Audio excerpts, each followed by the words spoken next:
That's right. It's all rain and rainbows here in Portland, Oregon. Well, sort of. Hi, everybody. It's Margaret. You've landed on my channel somehow. You're on Booktube. And isn't that a wonderful place to be? Welcome, welcome. My name is Margaret Pinard. I'm a historical fiction and fantasy author. And it's a Wednesday, so you know what that means. It's wrap-up time.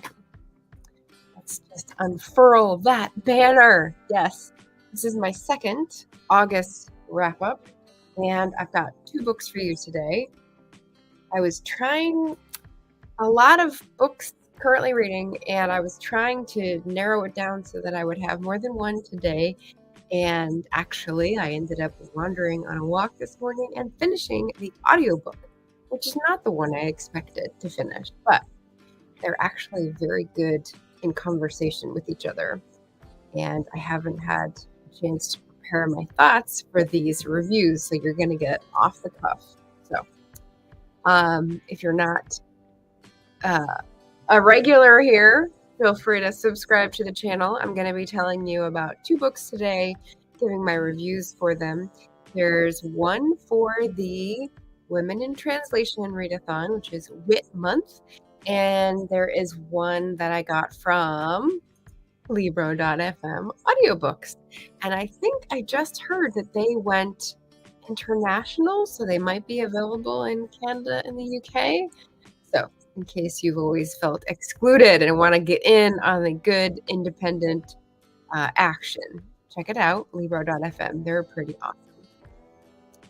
The other thing that I have going on during this month that I'm trying to let everyone know about is a series where I invite a creative guest on that is new to the channel and talk to them about what they're doing with their creative work, as well as do a little work session. So, spoonful of sugar helps the medicine go down. So that's every weekday in August at 5 p.m. Pacific, 8 p.m. Eastern. And feel free to join us. I've got some fun stuff going on. And of course, I've had some great guests already. So very exciting. We've got Anita in the house and Felicia in the house and RC Scott stopping by. I see the devil instead of a heart. I do. And author Hollingsworth. Howdy. Haven't seen you in a while. Welcome. And Jolene here saying yay for Fireside Chats. Amazing. Yes. So I am working my way up my book reviews. Like I'm catching up on stuff. It's working out really well. It's the spoonful of sugar to get work done, but also meet new friends, host them on the channel, and have a lovely time.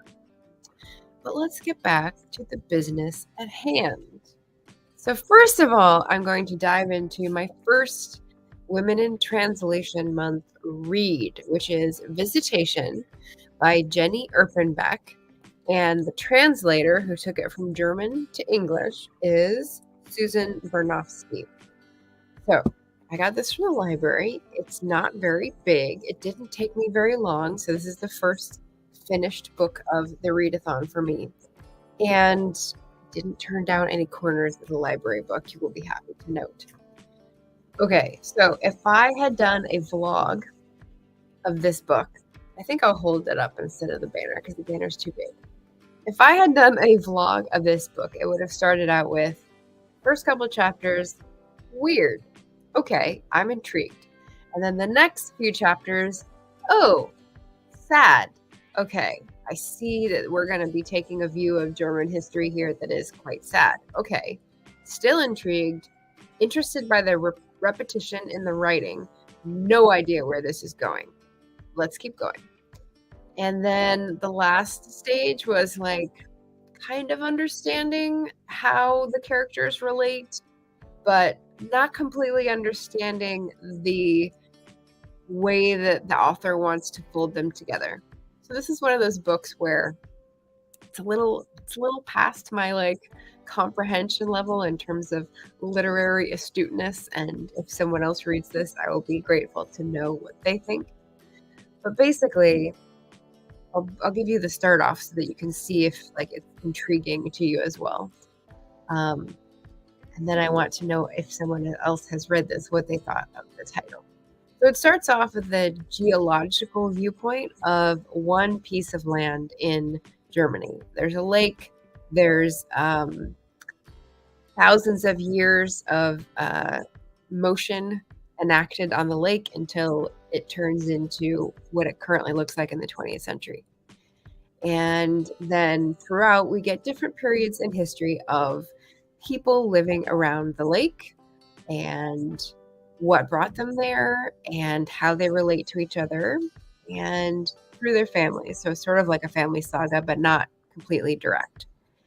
And there's a lot of repetitive phrasing that is sort of like flags on the field to show you how it relates to other folks. There's revisiting of some of the same scenes in different points of view, which I think is really valuable. There's very poetic voices as well as very workaday voices. I really liked it. It's again not something that I completely understand, but I got a glimpse, like the edge of a tablecloth of like the whole cloth of understanding. So like she incorporates many voices and perspectives in this very short novel.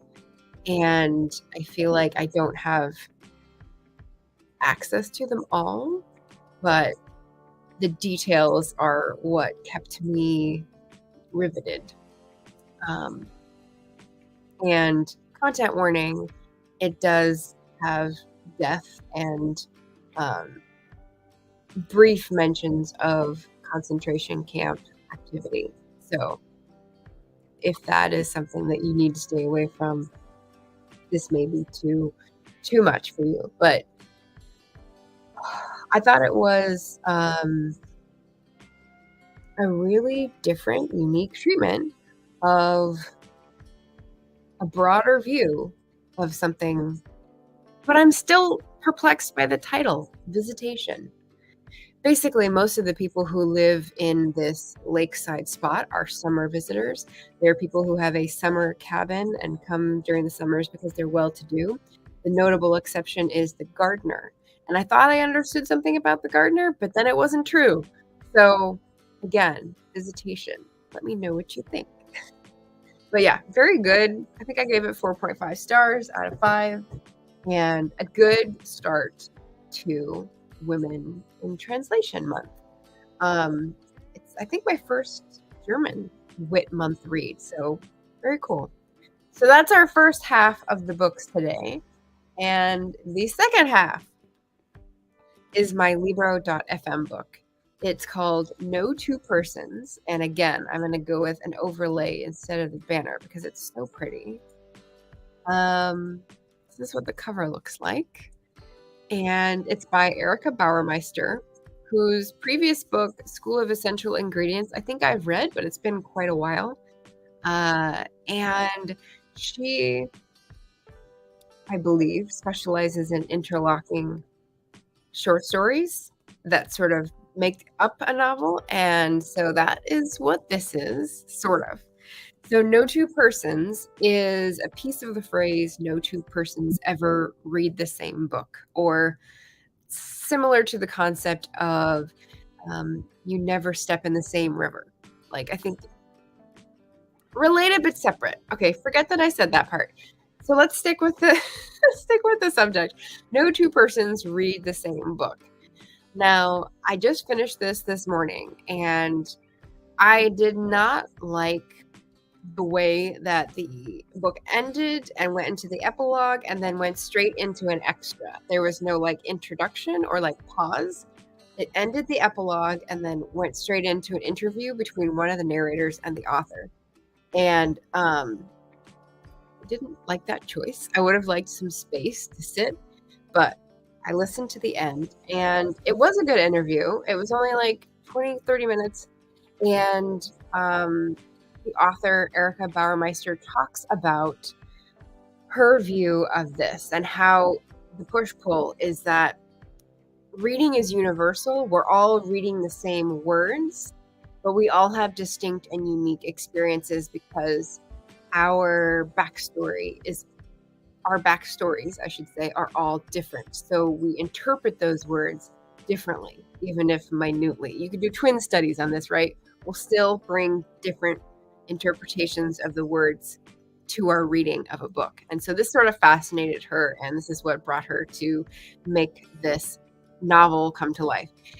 No Two Persons is about one book, one author, and 9 readers. So we start out with the author who has the conception of the book, and then we have 9 readers in different points of view, how they interacted with the book, whether it's reading it and how it impacted their life, whether it's receiving it and it impacted their life, whether it's not reading it and how it impacted their life. And they're very different people. And so I really enjoyed that. That is not even getting into like the beautiful writing. Oh, the beautiful writing in this book. I don't remember School of Essential Ingredients bowling me over with the writing, but this is like, it's like a love letter to writing a book and reading a book and narrating a book and like all the different processes involved with books. And so how could you not love this as a reader? So I really love this book. I really just finished it like a couple hours ago, so I don't even have a rating or a review up or like boxes checked on Storygraph or anything. So what would I give it? I'm going to give it 4.75 stars. So almost a 5-star book. But I'm going to think about that. Maybe I'll change my mind. But yeah, really loved it. Loved the writing. Loved the subject. Obviously in my niche. Would recommend it to pretty much anyone. It does have trigger warnings. Every person in this book has like, not trauma, I would say, but runs into experiences of trauma. So they're helping someone or they're harboring it themselves. So again, a very deeply felt, a very high conflict, a very deeply emotional book, but short spurts of it. So you're not in and immersed for a long time. I love the fact that it's echoed.